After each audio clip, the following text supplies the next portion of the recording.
આપ જોઈ રહ્યા છો ઈટીવી ભારત. નજર કરીએ આજના મહત્વના સમાચાર પર. દેશના તમામ રાજકીય પક્ષોની આતુરતાનો અંત. આવતીકાલે 16 માર્ચે બપોરે 3 કલાકે ચૂંટણી પંચ લોકસભા ચૂંટણી 2024ની તારીખો કરશે જાહેર.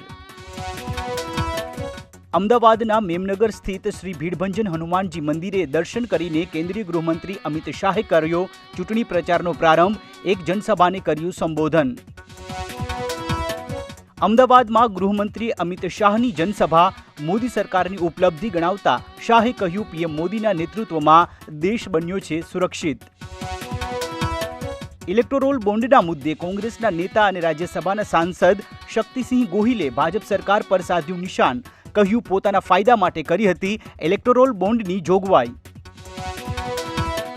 કર્ણાટકના પૂર્વ મુખ્યપ્રધાન અને ભાજપના વરિષ્ઠ નેતા BS યેદુરપ્પા સામે શારીરિક શોષણનો કેસ દાખલ. સગીરાની માતાએ સદાશિવનગર પોલીસ સ્ટેશનમાં નોંધાવી હતી ફરિયાદ. અમદાવાદના ફતેવાડી વિસ્તારમાં આવેલા એક એપાર્ટમેન્ટના પાર્કિંગમાં લાગી ભીષણ આગ. આગમાં 40થી વધુ વાહનો બળીને ખાખ.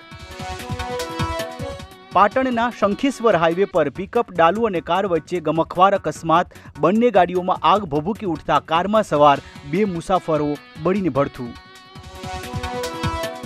યાત્રાધામ ડાકોરમાં 24થી 26 માર્ચ દરમિયાન યોજાશે ત્રિદિવસીય ફાગણી પૂનમનો મેળો. મેળાને લઈને રાજા રણછોડરાયના દર્શનમાં કરાયો ફેરફાર. સદીના મહાનાયક અમિતાભ બચ્ચનને મુંબઈની કોકિલાબેન હોસ્પિટલમાં કરાયા દાખલ. અભિનેતાની એન્જિયોપ્લાસ્ટી કરાઈ. ચાહકોએ કરી જલ્દી સ્વસ્થ થવાની કામના. ઓસ્ટ્રેલિયાના ક્રિકેટર મેથ્યુ વેડે પ્રથમ શ્રેણી ક્રિકેટમાંથી સંન્યાસ લેવાની કરી જાહેરાત. શેફિલ્ડ શિલ્ડની ફાઇનલ બાદ ફર્સ્ટ ક્લાસ ક્રિકેટમાંથી લેશે નિવૃત્તિ. તો આ હતા અત્યાર સુધીના મહત્વના સમાચાર. વધુ માહિતી અને સમાચારો માટે લોગિન કરો www.etvbharat.com.